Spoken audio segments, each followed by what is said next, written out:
Welcome, Spanish seafaring pirates who end up on the Pacific Northwest to Geek Salad's retro movie review from the Geek Salad podcast. I'm Andy. And I'm Mike. And we have a very special guest joining us to discuss our movie tonight. Original Geek Salad host, Mike C. Hey, the OG is back, baby. The OG. It's back, baby.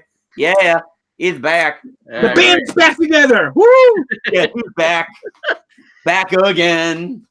Yeah, I brought something to kind of get ready for everything. So a little Goonies 2 right here. Oh, my God. All right. So I have my Bit Boy here. Nice. I actually found, I was like, because you sent this to me earlier today, and you're like, hey, guys, look at this. And I'm like, oh, that's got to be in my Bit Boy, because I think I downloaded every American NES game on this thing. And hold up, I got it right. Wait for that to load up here. So if you can see that, I got it here. I can play Goonies 2 because Goonies 1 was never released in the States, you said, Mike? Nope. No, it was just a platform with no map and all that other stuff. It was just basically a simple platformer. Lame. Yeah. Lame. So yes, if you haven't guessed already, tonight's movie review is 1985's Richard Donner directed The Goonies. Are we good enough? For me. It's good enough for me. Good enough? I couldn't resist. Come on. I know. All right, as we always start with this. And Mike, we'll start with you because you're our guest tonight.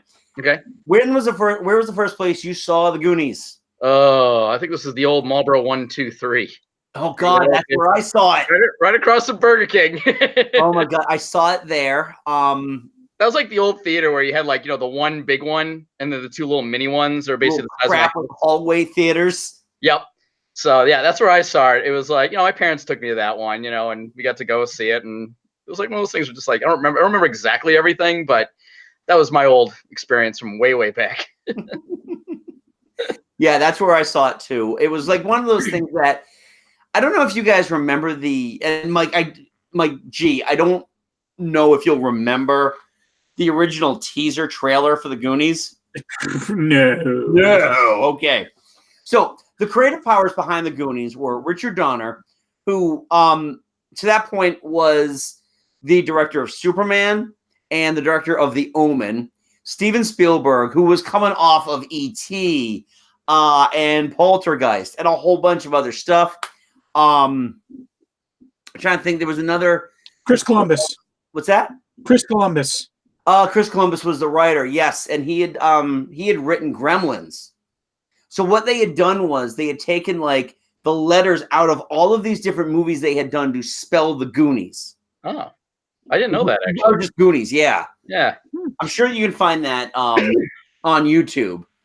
I'm sure it's out there somewhere, unless I imagined it. Well, it makes sense, though. I mean, that makes sense. That's one of those little secrets you just don't really think about until you hear about it, though. I mean, the weird thing about this movie is this is the first big Spielberg is your executive producer movie. He actually came up with this story, though, so he was more invested in this one, I think, than when you start seeing all those crap Spielberg movies that came out afterwards that he only had his name attached to, Batteries Not Included. God. I'm sorry. If you say you love that movie, you're lying to me. I've watched it, but it's like one of those kind of guilty pleasures where it's kind of on and you just kind of watch it. And yeah, it's got Hume Cronin and Jessica Tandy. That's pretty much all I got on that one. I only saw that one because recorded off Channel 38 back in the day. I watched it once. I was like, oh, okay. It's like E.T. for people that need to constantly be sitting down. Yeah. Yeah, it's so Mike, how about you? Goonies, your first time. I don't remember exactly, but I would be shocked if this wasn't one that my parents rented on VHS back when we had the top loading VCR. Yeah, among that was probably one of the first ones they rented, among others like Jaws 3. Ooh. Yeah. Did you have the 3D glasses too, or you guys saw? No. This was VHS. There was no 3D on VHS. Oh God, yeah. this would have been around the time too that if we had rented it, we would have had to rent the VCR to go along with it. Oh yeah, the big case. Exactly. Mike remembers those days. Video exchange over on Main Street. Yep, exactly. I only went there for the balloon. popcorn. Yep. They hated me. They fucking hated me. So let me ask you guys another question now. In turn, when was the last time you watched the Goonies? Well, Andy, you still haven't told us when was the first time you saw it. Actually, I thought I did. I actually saw it in the theater, first run at the Marlboro 123. I wouldn't honestly be one bit shocked if Mike and I were in the same audience. It's such a small, insular world. I went with me. It was me and my sister and my mother's best friend's kids. So I would have gone with them. And I was 13. Yeah, it was my summer before 8th grade. That was 85, right? Yeah. Yeah, so I've been about 10 when that came out. Right, exactly. So you definitely would have gone with your parents. Yeah. We were dropped off there to fend for ourselves. And about a good 3 or 4 years before we realized, it's so easy to sneak into these movies. Yeah. Marlboro didn't care. Attention. You could go to rated R movie and they didn't care. If you knew the person tickets, it's a rated R movie. Yep. Okay. Here you go. Well, yeah, we only got turned away once from a rated R movie there, and it was Major League of all movie theaters. Oh. It's interesting too because the summer of 1988 was the summer where it was the summer of double features for me. Yeah. And they were all shitty. Like we would pay for Crocodile Dundee 2 and then sneak into Rambo 3 afterwards. We weren't good at being bad. That's really what it comes down to. No internet back then either. No, God, no internet at all. No, we had to rely on the caches of porn found in the woods left by the porn trolls. All right, we just went from Goonies to porn trolls. Yes, exactly. Let's continue. Really far. Okay. None of you guys answered my question. When was the last time you watched the Goonies? Good, Mike. Mine was probably last year. Actually, I picked up the 25th anniversary huge box set several years ago, and I just decided to watch it again last year. It's still a fun movie. I still have a lot of fun with this movie. Mike, how about you? Probably a couple years ago. I mean, it's one of those movies I've seen it so many times I can remember everything about it. Once in a while, I'll look up scenes from the movie just to go, oh yeah, I remember that part, But it's one of those things that you've just seen it so many times, Yeah. I can't remember the last time I saw it though. Yeah. We saw it last weekend. Nice. Oh yeah, I have the randomizer wheel for my daughter. So the randomizer wheel are just movies from the 80s and early 90s that I feel she needs to watch. Okay. And it was one of those nights where Jamie was already in bed, and I'm like, "You're watching one of the movies tonight." And Autumn was home, and Autumn was like, "Let's watch the Goonies." And so, we sat her down. We watched it this weekend, and I'm gonna throw a lot of my thoughts about the most recent viewing of this. For an 11-year-old, she was nonplussed by a lot of the stuff that terrified my wife as an 11-year-old when she went to go see it. And she saw it at home, on home video. She never saw it in the movie theater. And apparently skeletons are really scary. Really? Well, according to all the screaming that happened in the movie, there's a lot of skeletons in that movie. Apparently. But yeah, Scarlett was just like, What do you think, honey? It's okay. Well, I think compared to technology now, we didn't have a lot of those things. A lot of things weren't really special effects as much. You had a lot of green screen back then, but they used a lot of, they didn't use all the computer CGI stuff that you see today. So I think just in a sense, I can understand where she's coming from in that case. Right. But there's also that, here's the thing is that we're still looking for that one little spark for her about a movie that is an older movie that she absolutely loves. We found that with The Princess Bride. She loves Labyrinth. Mm-hmm. So far on this list, we've watched Raiders of the Lost Ark, and she was okay with it. I was amazed she actually slept through the night after the face melting. Hey, you know what? In this day and age, she's proud to punch a Nazi. Harry and the Hendersons, and God, what was the other one we watched? I think that was about it that she's seen. Next up, I think for her is the Neverending Story, but Ooh. I don't think that I don't think she's been spoiled in terms of the type of storytelling. She still loves, classically animated movies. She loves Marvel. She absolutely loves Marvel Gee, I movies. wonder why. I don't know why. But I just feel like for this, maybe it's because she can't relate to the kids. And maybe that's a thing that maybe younger audiences just aren't going to be able to relate to these kids. Right. It's basically set for the time when we were kids, and that's why we relate a lot better, because it was time when, like I said, I was like those kids' age. You and I were the closest to those kids' age. So we remember growing up with a lot of those things. We didn't have we didn't have all the technology we have today. I think we appreciate it more in a sense. Whereas the kids will look at it and just go, "Oh, that's just so fake." And that's how they look at it in certain ways. And I don't think that wasn't a response she had in well, not for her. I'm just saying in general to like maybe other kids, not just she's just one opinion, but I'm talking about like other kids that might see go, "Oh, that doesn't look real" or something like that. Right. Mike, you got any thoughts on that? I'm just kind of wondering how she would react to Gremlins. We're waiting for Halloween for that one. Fair enough. How about Ghostbusters will be on that list too, closer to Halloween, as well as Beetlejuice. So she's got some stuff. What about Dark Crystal? Oh, she loves the Dark Crystal. That's a great movie. And then on Netflix. Trailer for the Netflix series. Yeah. So, so going back and watching this movie after, I think it's been about 4 or 5 years since we've watched it. Mm-hmm. I remember, I think the last time we watched it before that was New Year's Eve. Oh God, I don't remember when. I think it actually might have been before Scarlett was even born. We had Jim and his ex-wife over, and she had never seen it. And she's like preeminent child of the 80s. Yeah. She had never seen the Goonies. So we spent a New Year's Eve watching the Goonies with her. Nice. Okay. Yeah. It's just weird. Okay, so the first thing that was going through my mind the entire time is you have to sacrifice one of them. Who do you sacrifice? Do you sacrifice Chunk or do you sacrifice Mouth? Kind of got to go Mouth on this one. You're going to sacrifice Mouth. Okay. I think at least Chunk was brave enough to like go out and do everything, and he kind of had to survive a lot of that stuff. Where Mouth was just kind of just he was more of just he just basically had to just spout off all his crap, and. Well, Mouth could speak Spanish. Only thing that makes him worth anything.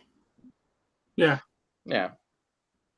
But Chunk went through more shit. He almost got his hand blended. Come on. I gotta give him. I gotta feel a little bad for him. You know what though? No, you don't. No, that kid was annoying as shit. Technically, the entire movie was saved thanks to Mouth. Technically, he saved the day. Yeah, he did save the day. What was interesting is that they all jumped off the boat at the end of the movie anyway. Yeah. Only Andy's hands were tied, behind her back. Yeah. But that was about it, really. You were tied in front at one point. What's that? You were tied in front at one point before when she jumped off. Yeah, I know. Well, that's continuity. Yeah. It's like the octopus that they mentioned that got cut from the American version. Did you ever see the deleted scene with that? Yeah. Oh, boy. I think didn't Data shove a radio down his throat and then just dance off or something. I think so. It reminds me of that scene in Ed Wood where it's late and they didn't have the mechanism for the octopus. They just had the octopus. He's like, okay, just flail around.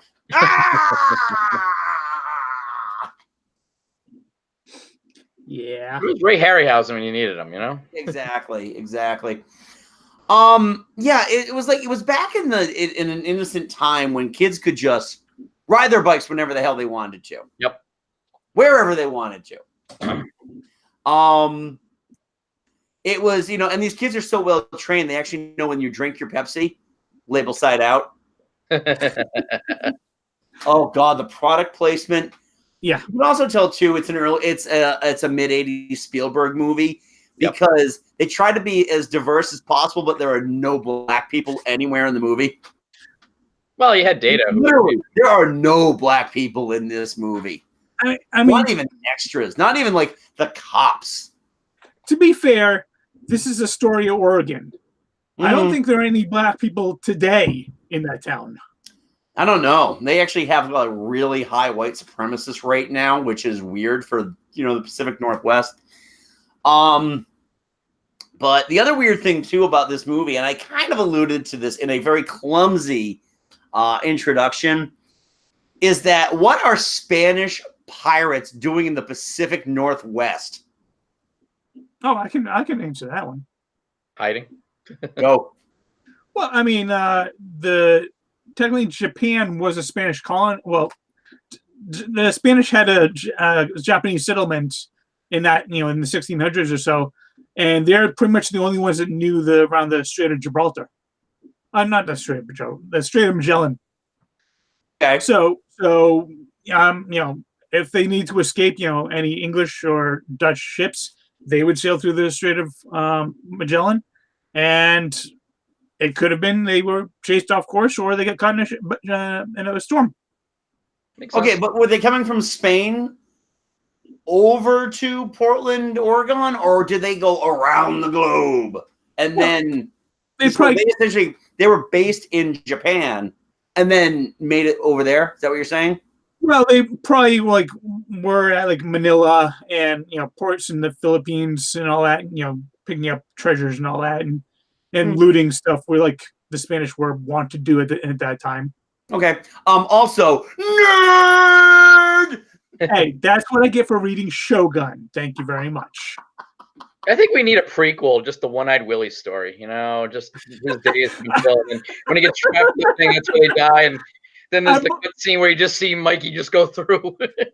Mike, I think there is a One-Eyed Willie story, but I don't think it's a prequel. Oh no, it's good. That's a whole other story. No, it is very much an adult film. Honestly, though, the other thing too that you got to think about is the guy who managed to escape and do all that. It's like, okay, so first of all, I got to climb up the water slide. What? Nope. Sorry, I thought I heard something in the back. So, I mean, the last thing is a water slide that they go down. So, did this guy have to climb up the water slide to get the thing out, or? Well, how do we know there was another area that he climbed up, and they could have redesigned that afterwards? He could have climbed because there were different holes that they came out of. True. So he could have climbed all that, and then they could have made that slide later.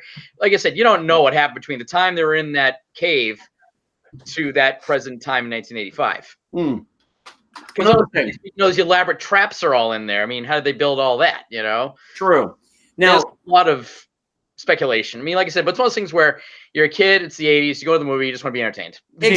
Exactly. As an adult, on the other hand, I need answers. I need so many goddamn answers. Well, your head's gonna explode. It's the 80s. Chester Copperpot's Lou Gehrig card would have saved their houses. Oh, I know. Absolutely would have saved their houses, because instead of that, they are essentially bartering with unappraised rubies. Enough to buy their houses? Maybe. And what are they doing? Are they turning that entire area into a golf course? Is the entire town a golf course? Well, it's rich people. They need everything as a golf course. I mean, it's exactly. Well, that's what evil rich people do. They turn things into golf courses. It's like Celebration, Florida, except it's just a golf course. Well, it's like one crazy summer where the guy wanted to turn everything into his condos, and he was sticking the lobster in the pot and putting the stethoscope in there. Yeah, we're doing stream. Recently, by the way, that's why I remember that. They had to fight to see the rec center. Oh wait, sorry, hold on, wait, no, sorry, wrong movie. No, that's Miracles. They had to save a farm. Nope, that's not it either. They had to ski. No, not. Basically, you're gonna turn anything into either a golf course, condos, or a parking lot. That was pretty much the evil rich guy's plan. Right, and his douchebag son. Exactly, or daughter.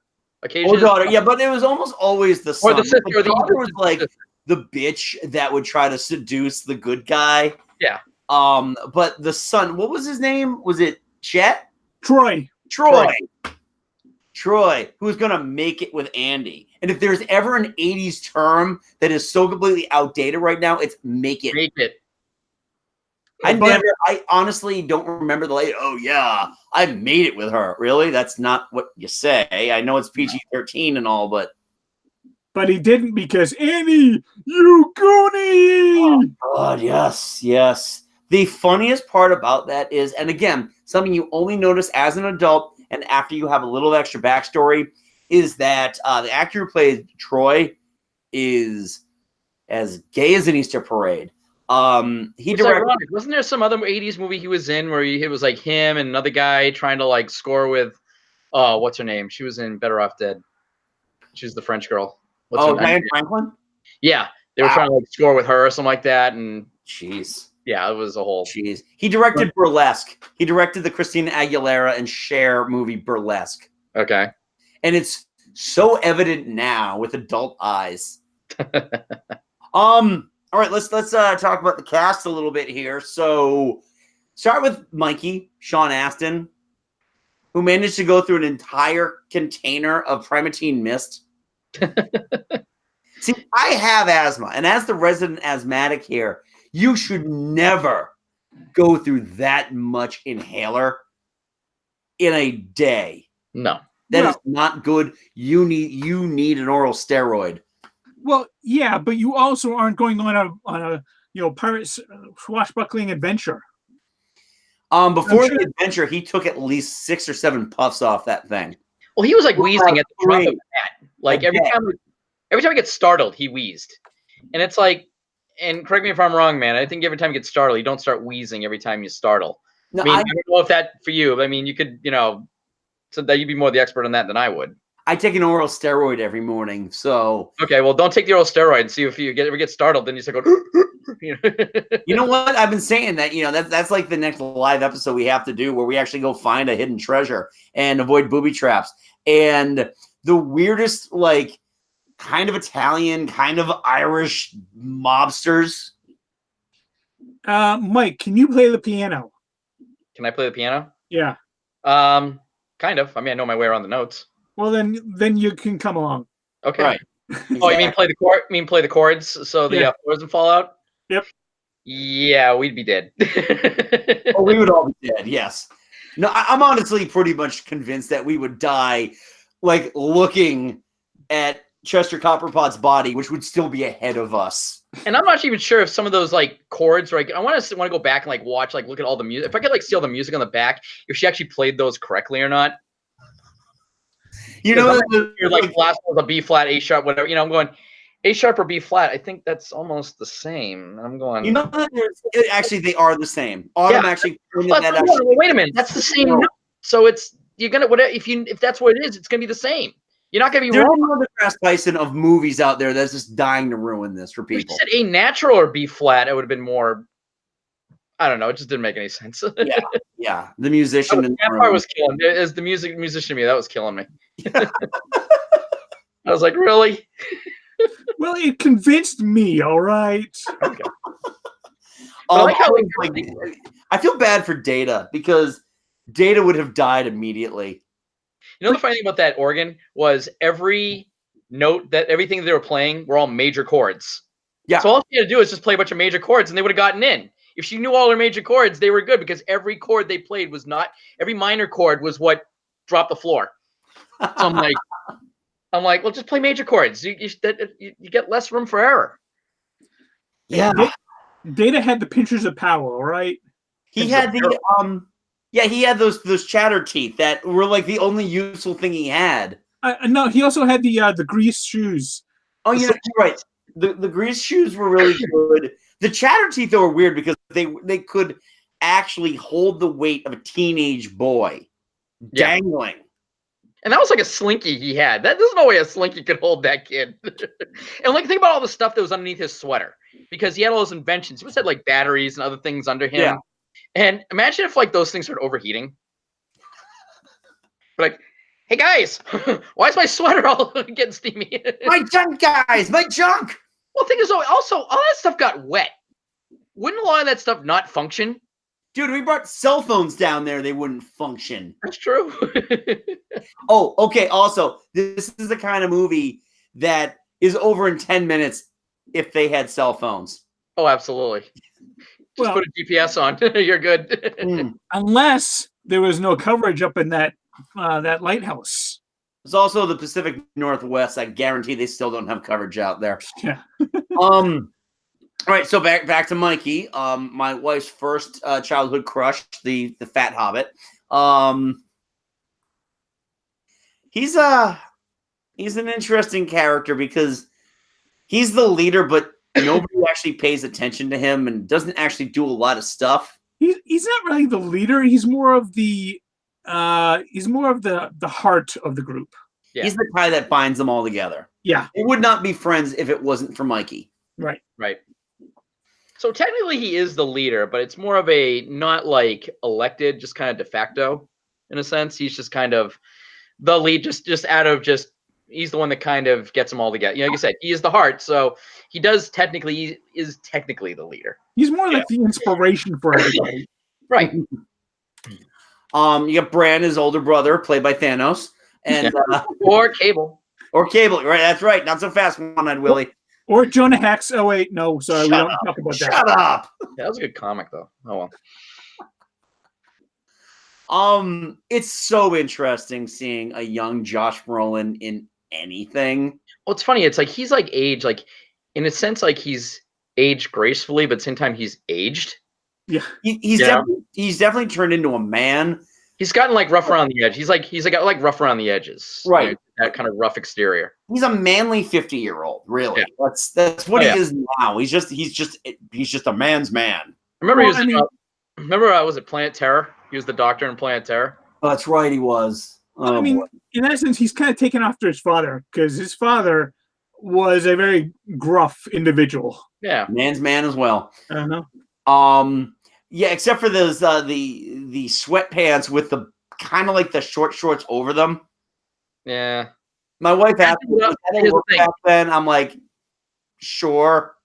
All right, but at least better at least having the sweatpants on unless just having the short shorts. Yeah. So, you kind of take it for what it is. Yeah. That's true. All right, we kind of discussed Data a little bit. Also known as Short Round. Yep. Pretty much playing the same character, just modernized. Yeah. He even played the same character when head of the class when he was like in like the last seasons. Oh God, I try to forget that Billy Connolly season.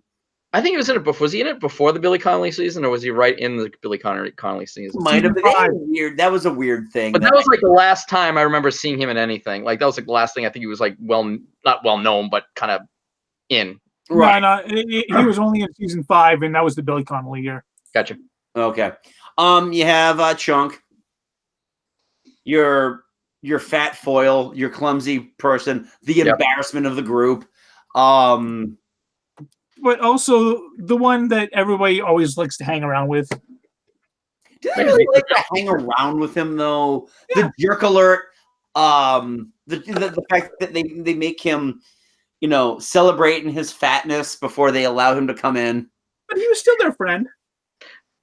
But I'll tell you though, when he did the truffle shuffle and you just hear that sloshing sound. Oh yeah. It's like there's just something wrong with that. It was, but yet it's like one of those things that's just funny when you hear it.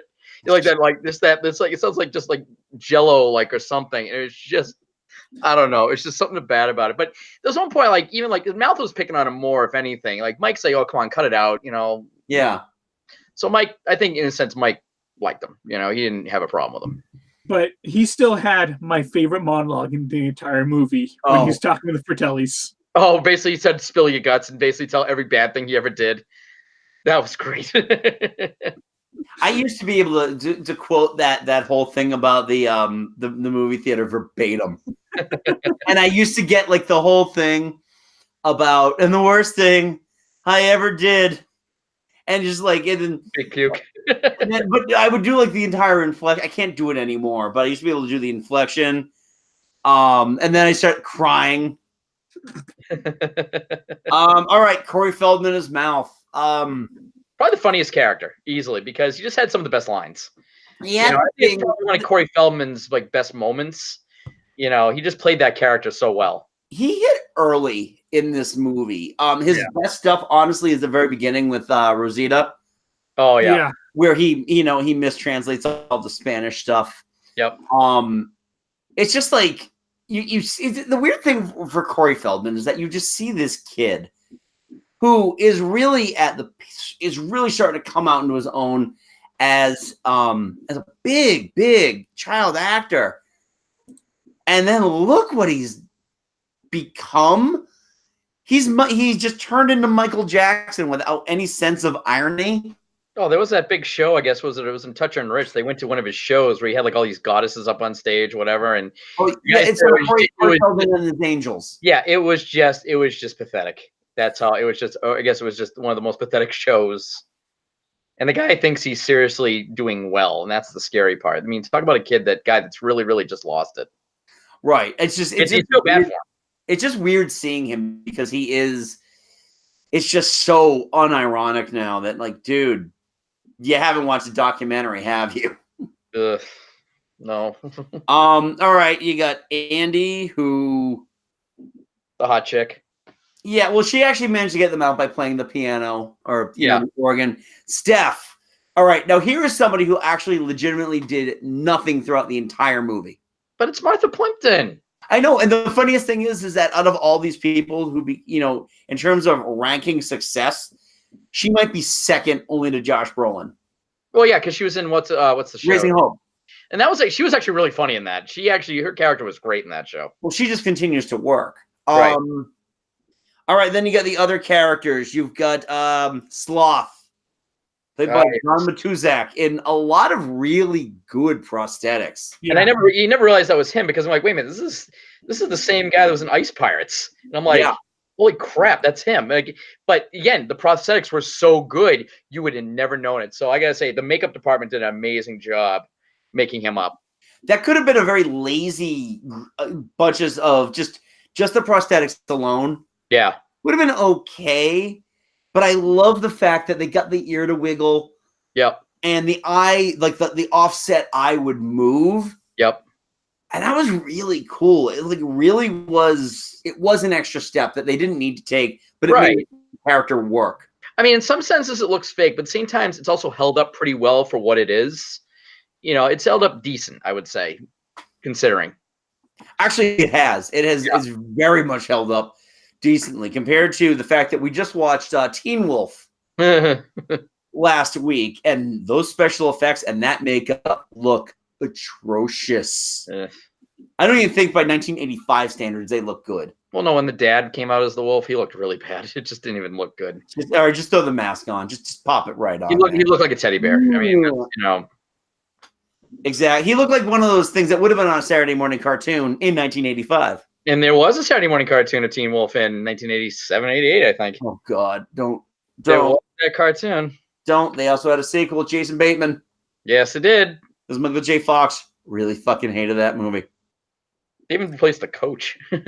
And Styles. I mean, the only guy that came back was Chubby. That was pretty much. Well, Francis wasn't doing much, so. Yeah, exactly. Then you get the Fratellis. You've got Anne Ramsey, who is just. That was an interesting 2 years for her. Yeah. It really was. Because she started acting late. This was her first big role. Well, I mean, this role was actually only about 3 years from her death. Yeah. But it's only 2 years away from her only Oscar nomination, too. Yeah. Oh. Because she was in Throw Mama from the Train. That's right, yeah. And she was nominated for an Oscar for that. It's funny. I remember a couple years ago, about a year or two ago on Amazon Prime, I found The Boy in the Plastic Bubble. She's the nurse in that movie. Oh, is she? Like, she's played a few like minor quick roles where she wasn't the gruff, like stern, like breakout character that she became. But you'd see a few roles. I know she's done a few other roles. I can't remember, like, like movies where she'd be like in there for like a quick minute and that was it. But yeah, I said Monica Fratelli, that character's great. I mean, the fact that she's all gruff and like yelling and everything. And of course, my favorite scene, I sent you that GIF where it was just like they're driving, getting shot out. She's just eating a saltine while she's doing it. And then I crack up when I see that. She just like You know, Um, it's like nothing's happening. yeah. I learned a lot of interesting stuff about Anne Ramsey after watching the Goonies. Apparently, she had throat cancer and lost part of her jaw and part of her tongue, and that's what gave her that distinctive voice. Oh, it was like that, like almost like she had a stroke and lost part of her jaw, and just that drawl and that slur were a product of that, and that kind of made her the character that she would do for that, and then and Throw Mama from the Train. Yeah. Mm. And then you get the Fratelli brothers. You've got Robert Davi. Robert Davi's great. He's one of those guys that he plays a bunch of great roles, and he's usually pretty memorable in what he plays for the most part. Yeah. They never ever explain what happened to his skin, though. No, he had kind of that, the Bryan Adams look. She had childhood acne, and then it just, I'm still gonna act. Yep. And he was a villain in a Bond movie. He was That's right. Villain in License to Kill. Yeah, it was the one of two Timothy Dalton movies. Yep. And then Joey Pants. This might have been one of his. I'm gonna check this out. I have IMDb up right now. This might have been one of his first roles. Really? Oh, by the way, Anne Ramsey was in Scrooge too. That's right. She was. She was already dead when that came out. That was the third one I kind of remembered. She was just kind of one of the characters. I'm looking up on it was on IMDb. No, actually, Joey Pants has been around since '74. Since the '70s, yeah.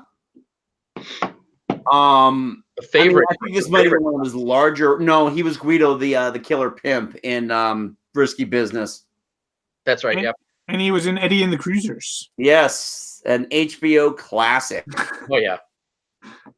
And then there's just your varying degrees of Richard Donner stock people.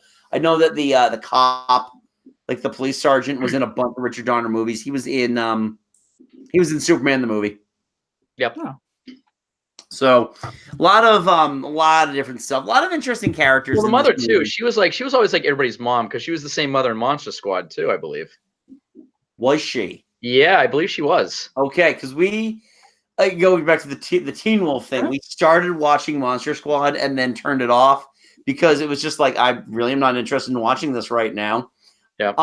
Not knowing that we were going to watch the Goonies, which essentially the Monster Squad is the poor man's version of.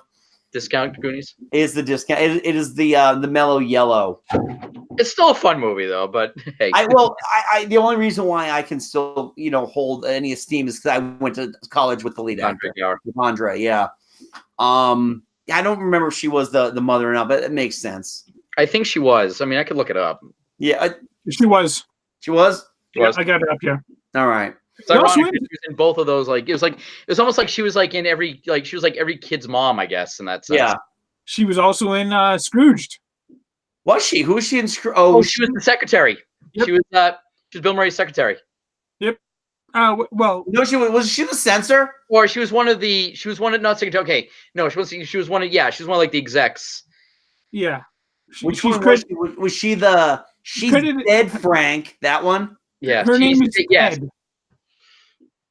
And she was also the psychologist in the Lethal Weapon movies. Yeah. Oh God. She's had a few roles. Well, right. It looks like it seems like Richard Donner pretty much kept her pretty close. It makes sense because he directed all those movies. Yeah. So yeah, it was again the Donner stock. She's kind of in the Steven Tobolowsky range. Yeah. The thing too about this movie is distinct. It feels like a Spielberg movie. Yep. But the action and direction are distinctly Richard Donner. I mean, it's so weird considering what Richard Donner had directed before. I mean, The Omen, Superman, and the Goonies. I mean, they're very, very different movies. They are. And this one does kind of seem to be like a lower, I don't want to say lower budget because I know this had some money in it. You definitely don't think this is a low budget summer adventure movie. Well, as soon as Spielberg showed up, he was just doing this, basically. Exactly. Wait, here it goes. 20, 30, 50, 20, 40, 60, 80, $1 million. Here you go. dollar bills, y'all. Yeah, exactly.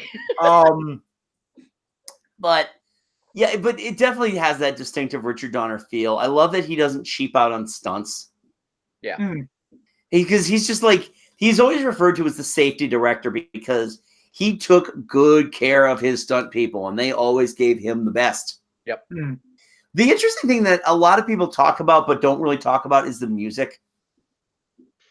Dave Grusin, who essentially is a piano player, and this might, I can look it up. This might be his first actual movie score. You know, it's funny when you say piano player, it makes sense because when you hear like bum bum bum bum bum bum bum bum bum bum bum bum, you can feel like piano chords being played right there and then. So it's like you can feel that. So you can definitely feel his like that piano background is definitely in his music. Everything's very staccato. You know, you can hear it. No, you okay? Yeah. Seasonal allergies. Oh, okay. Oh, fun stuff. Yeah, I'm looking up Dave Grusin right now. But that theme, that opening theme, the chase through town, how many movie trailers did that end up in afterwards? Many. By the way, he has been around for a very long time, actually. Right, but what I'm taking a look at what he actually composed. Oh, okay. Scores, because I do see like a lot of music department. Which means he's been playing piano. I mean, he's been around since the 60s. No, he did The Graduate. Oh. Yeah, he was in the music department for that, though. He wasn't actually scoring The Graduate. This says Dave Grusin's score. All right. Well, maybe I'm wrong. I'd say the Goonies is probably the one that really kind of put him on the map, I guess, at this point. It did put him on the map. Yeah. I remember he's not a distinct. You don't see a lot of his stuff now. In fact, I'm going up to see when the last time he did a movie was. Yeah. 2015, 2013. He's doing a lot of TV now, apparently. Yeah. Random Hearts. Oh, Jesus. Hope Floats. Oh. Selena. All right. I remember The Firm. Okay. And The Firm was very much piano bar music. I know he won an Oscar for the Milagro Beanfield War. Ooh. Yeah. Robert Redford movie. I haven't heard that movie in a while. That's a movie that you would just see the cover at Adoptive Video, make fun of the title, and then walk off. Yes. I actually had to look at this just to make sure I was pronouncing it correctly. I remember seeing like, those like preview ads on HBO and you hear like the Milagro Beanfield War starring Robert Redford. And they keep bringing it up over and over again. I'm just like, okay, it's kind of hard to take this title seriously. I'm sure it's a great movie, but like, I can't take the title seriously. I'm such a Ruben Blades fan. I have to see this movie. Well, there you go. Yeah, it's just that music, especially again, it just goes back to that first piece, the chase piece with the credits, is just so iconic in the grand scale of 80s movies. Yeah. I mean, and I know you could probably play it for most people, and they might not even know where it came from, and might list out like 5 different movies, and one of them will be Goonies, but there'll be like 4 other movies that it could have conceivably have been. Yep. So, yep. Mike. Yeah. No. I love this song. I love the score. No, it's a great story. It sticks out. Yeah. But it's also, it's not something, it's distinctive, but not distinctive at the same time.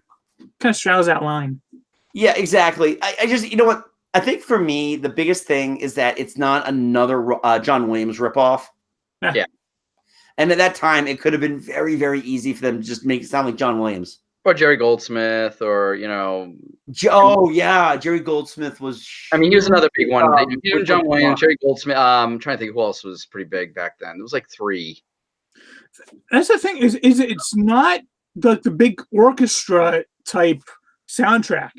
It's very much a smaller, more intimate soundtrack score to it. Right. It's individual instruments as opposed to like a brass section. Yeah. Yeah. But it was very action oriented. Yeah. There was really no there wasn't a lot of slowdown. I mean, like when Mikey does his speech, when writing up Troy's Buck and all that stuff, that was kind of a little bit there, and he had a lot of there was a little bit of like synthesizer in there too, like that da da da da da da da da. You'd hear a lot of that too. Yeah. So it was kind of that. There was a little distinctive part of that. So it was almost like Mike's Wonder or something like that, you know. Yeah, it just it doesn't feel out of place, which is kind of the best part about that. Yeah. Overall, I really do enjoy this movie. I mean, as much as I kind of shit on it for a lot of inconsistencies and its oh so 80ness. I mean, we didn't even talk about Cyndi Lauper. Oh, and that's a great song. And that's just a recurring motif throughout the movie. Is that that refrain in the song. Yep. It's a very underrated song because it's like it's one of the songs you hear it when you hear the movie, but you don't like go looking for it. Like when it comes to Cyndi Lauper, you hear a lot of girls just want to have fun, time after time. You know, those are really kind of her bigger iconic songs. But this is one of those songs that kind of flies under the radar, I think.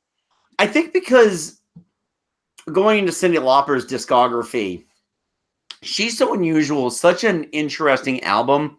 Yeah. An interesting introduction to her. I mean, you had hits in 83, 84, and at the tail end of 85. I think She Bop was its last single that they released.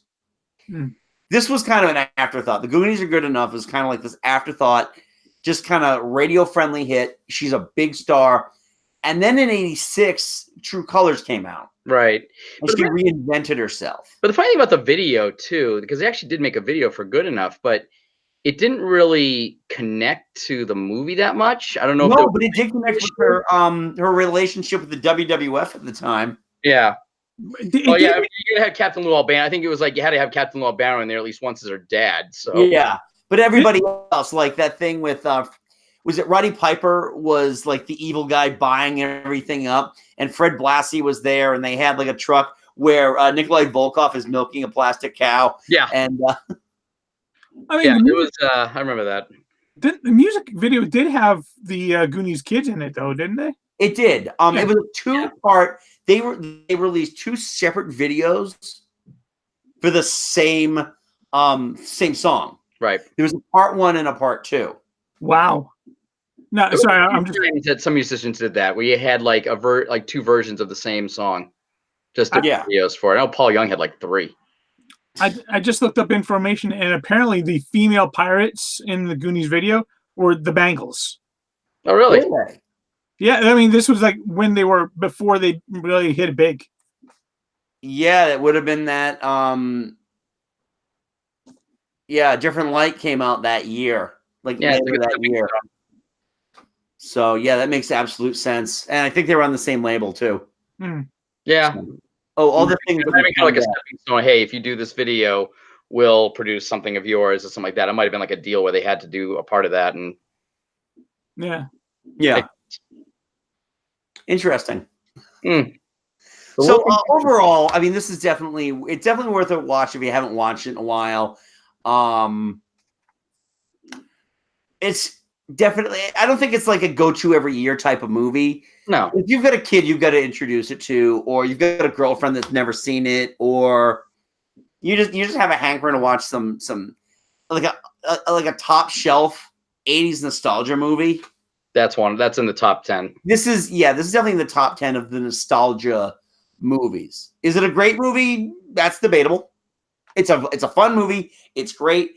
It taps the nostalgia sweet tooth. Yeah.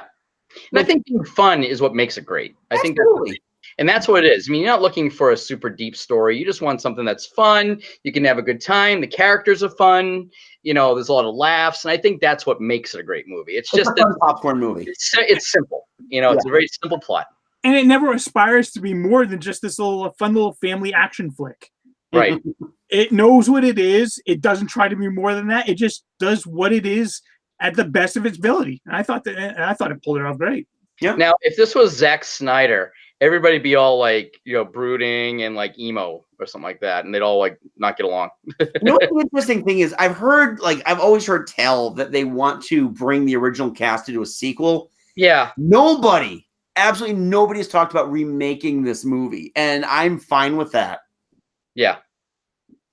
This is the kind of thing that would be awful if they tried to remake it. Telling the same story with modern sensibilities. I think trying to do the whole remake, reboot, cycle sometimes gets a little too much, and I think you get oversaturated with that. It's like, let's leave something alone. And I think with Goonies, it's a good thing to leave that alone. I mean, I think it'd be nice to see like a retrospective with like the adults now. I mean, I think they've done that, but just seeing something else with them would be kind of fun, Yeah. What I would be cool with seeing is a movie kind of like in the same kind of vein, with the same kind of feel to it. Maybe have the cast members of the Goonies in cameos, but tell it's like kind of its own original kind of story on it. Not a reboot, but something entirely new, but with the same feel of that. Yeah. We kind of get that every year and a half with Stranger Things. Yeah. Sean Astin was in that. Yeah. That's true. He was. May he rest in peace. Yes. I haven't finished season 2 yet. Damn it! You're going to tell me these things, Mike. Okay. All right. So anyway, what are your thoughts on the Goonies? Did you love it? Is it hold a special place in your heart? Are you just like kind of like, meh? Let us know what you think down below in the comments. Please keep it civil. Don't forget to give this video a thumbs up. Don't forget to hit the subscribe button. We do content like this every week. This whole summer is nothing but summer blockbusters, and we've got so many to talk about, and so many people are going to be joining us. It's actually pretty exciting. Mike, thank you, by the way, for joining us. Hey, thank you. It was great to be back. Yeah, we always love having you on, and obviously, if you think of more stuff, please feel free to let us know. We've got we should have a special guest next week. Theater friend of mine, John Saul, will be joining us, hopefully to do Jurassic Park. Nice. And hopefully, if we can get the stars to align by the end of the summer, Mike G, Em will be joining us to discuss Aliens. Ooh. She said she wanted to discuss that. She wanted to discuss Ghostbusters. I said we already did that on the retro, but I will be more than happy to join her on her show to do that. So, yes. So hopefully, Em from Verbal Diorama, please subscribe to her channel and check out her awesome podcast. She's kind of been very helpful with us lately, which is great. She does want to tackle Aliens. Nice. So I wouldn't mind doing all the Alien movies. I think they were all released in the summer. No, the first 3 released in the summer. So we could, Mike, at some point we could cover Alien Cubed. Yeah, but I declined to do Prometheus or Alien Covenant. Thank you very much. You are, yes, you get this much argument from me. Yep. This much. Yeah. Yeah. It was like, they're not good. No. God, do you remember the good old days we used to be so excited about those Alien movies that Ridley Scott was doing? I still love the Prometheus. I love how they talk about the Prometheus school of running away from things. You know, the big rolling thing that comes and Coach Charlize Theron does not realize you can go this way or this way to get out of the way of the big, huge ship. It's rolling this way. Let's run this way. Exactly. Like the Prometheus school of running away from things. That's one of my funniest lines. I love that. All right. Well, Mike and I host a little podcast called Geek Salad. You can check us out at geeksalad.podbean.com. Download the Podbean app for the full archive. We are also available on Spotify, Stitcher, iTunes, and Google Music. Also, audio from our podcast shows up here on the YouTube channel. So when you subscribe, you'll be notified on those as well. You can get to us on Twitter at Geek Salad Radio. You can get to us on Facebook at Geek Salad Podcast. You can also email us at geeksaladradio@gmail.com. So again, Mike C. So it's like I have to delineate between you two. Mike, thanks again so much for joining us tonight. My pleasure, man. All right. And Mike, thank you. Thank you.